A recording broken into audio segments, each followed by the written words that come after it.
Well, hello everyone. I'm Melanie.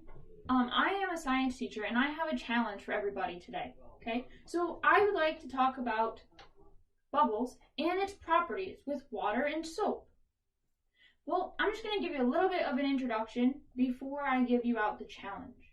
Okay, so bubbles are fun and beautiful, but they are also fragile. Bubbles are made from a thin film of soapy water with air inside, right? When you blow up a bubble, the air fills inside, but you have a thin layer of soap around it. Many things can cause this film to break. Popping the bubble. Bubbles will frequently pop when they come in contact with solid surfaces, right? When you blow a bubble and they fly away, they hit the cement and oops, your bubble popped. But they can even pop without touching anything, as the water in them gradually evaporates and the film gets weaker. However, sometimes you might notice that bubbles can land without popping. They just stick and they stay there for a little bit before they pop. Whether a bubble pops when it comes in contact with a solid surface depends on many factors, including the surface properties of the material. You probably know that different materials have different properties, some of which you can see or feel, like color or hardness. However, materials have other properties but that are harder to detect directly. Surfaces can be hydrophobic, which they repel water. They don't like water, like oil. Or hydrophilic, they love water. They absorb it up like a sponge. You can observe this by dropping water onto it and seeing whether they drop from big beads, hydrophobic, or spread out in the sheets, hydrophilic. Whether a material is hydrophobic or hydrophilic depends strongly on its surface roughness. Okay, so today what I'm going to do is show you how I can catch a bubble with my hands, right? Usually when you blow a bubble and you try and catch it, it usually just pops. So here's the trick. You take some soap, okay? You rub it between your hands, get it all nice and soapy. Open up the faucet. Get your hands all nice and wet. Okay, bubbles please. Okay, and then you have a friend. Blow bubbles to you. Thank you. Oh, keep trying. Takes a little bit. Oh. Try this one. Oh, maybe I need some more water. Let's put some more soap. You gotta get it all nice and soaked up. Okay, try again.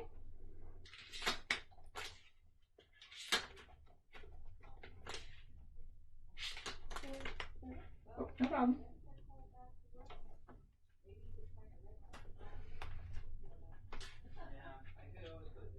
There we go. Hey, there we go. See? You can see I caught a bubble with my hands. Now, I didn't catch it at first because my hands weren't soapy or wet enough. If your hands are not soapy or wet enough, the bubble will not catch because of the roughness of your hands. The bubble, the water and soap of the bubble connects tension-wise with the water and soap with your hands and connects together. It's called surface tension and cohesion. Okay, oh, just popped it.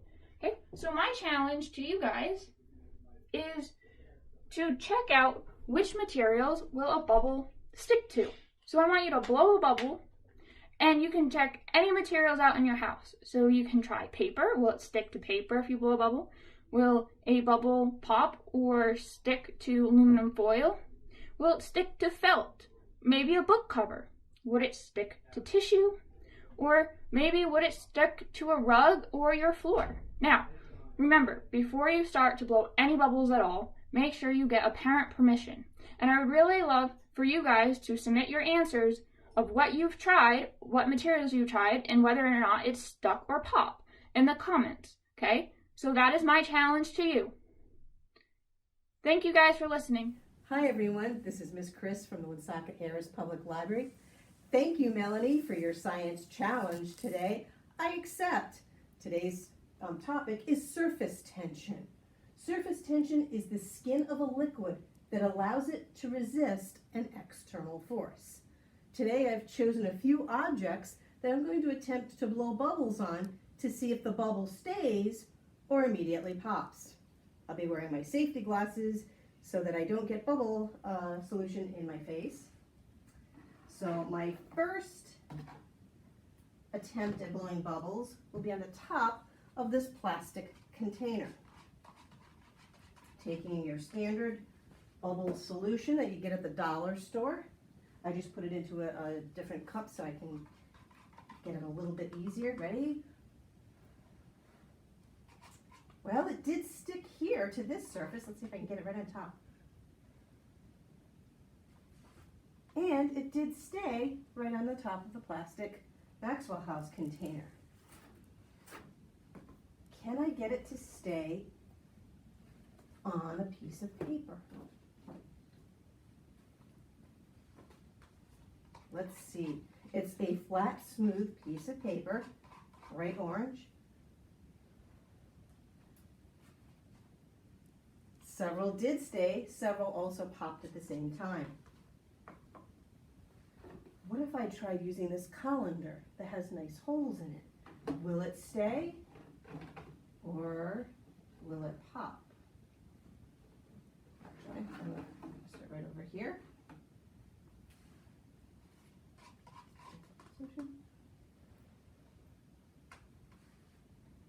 And it stayed and popped. Stayed for a second and then pretty much immediately pops. My last try of today is, this is a ceiling tile, much like you might see in any drop ceilings. So this is a ceiling tile I brought in from home. It has a rough surface on it, so it's not smooth. Let's try. And it did stay, actually. So that is our experiment with these various different items. There's one more that I wanted to try, and that is this little toy bird that we have. And it's covered with a plastic coating, so it's cardboard covered with a plastic coating. And it pretty much popped right away. The bubbles did not stay on that one at all. Thank you so much, Melanie.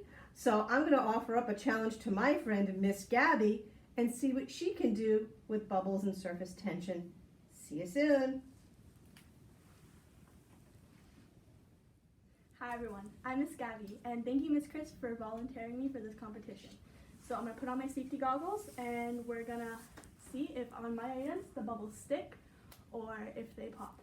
So my first item is a standard sponge you would use to like wash dishes or clean your house from like the dollar store. So I'm going to put that right there. And I'm going to take my bubbles that I just put into a cup, and then I'm going to blow on top of it. Oh. Oh. So it seemed to pop right away, and I got a big bubble out of that one. Okay, so the next item is like this felt cutout that we found at the library. So it's just like that. And then I'm going to put that right there on top. And I'm going to try to blow the bubble right on top of it.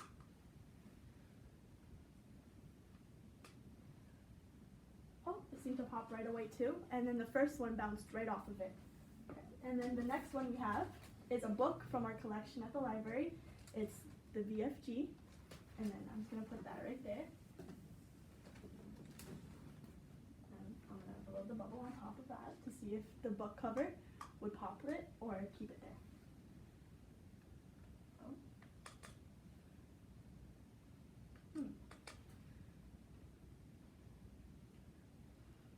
I don't know. One second. It seemed to pop it right away. The only thing left on there is like a tiny little bubble that just flew off the other ones. And then I have a paper towel, ones that you would buy from like the dollar store or Family Dollar, anywhere. And then let's see if that.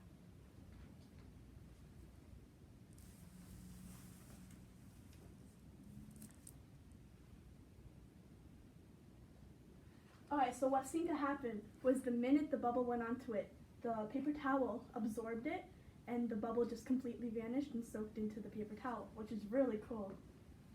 And then my last object is a piece of plain printer paper.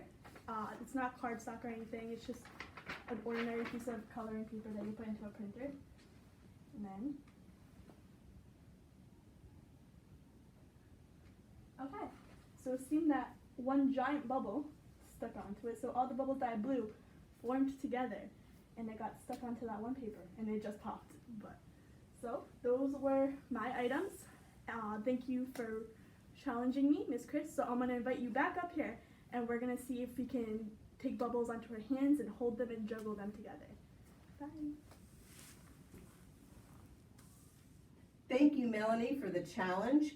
So today we're going to test whether or not we can catch bubbles with our bare hands without any water or soap on them. And then we're going to try with soap and water, getting our hands all nice and soapy with dish detergent and slimy and watery, and immerse our hands. Maybe get a little bit more on so it's really nice and soapy.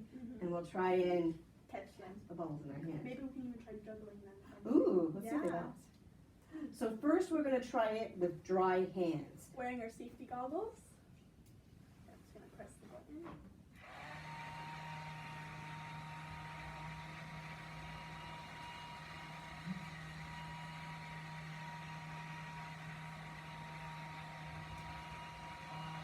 Nope, they're just popping. Are you catching any? No, they just seem to be popping right away. But the minute they touch my hands. Okay. So I'm gonna add a little bit of just liquid dish detergent. Rubbing on both my hands, getting it in between the webbing of my fingers, all over my hands. And then we're gonna dunk our hands inside the water. Just like if you were washing your hands, you can sort of spread it all around.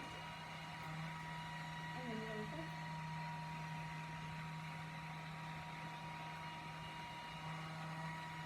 How many bubbles can you catch in your hand? Ooh, I have 3 in one hand so far. 4. This one seems to merge all the ones together. Does that seem like it happened to you? Yeah, so I get separate bubbles, but they seem to be merged together in my hand. And I can catch yet another bubble. What if I add a little bit more dish detergent? Ah.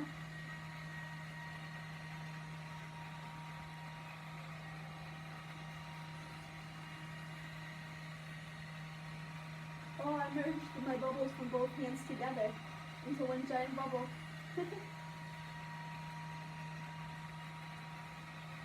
Add a little bit more water. Adding a little more water helped. As my hands got dry, Yeah. I noticed that the bubbles didn't stick to my hands quite as well. They're hitting my hand and popping. But if I put a little bit of water, then see, I can catch some bubbles.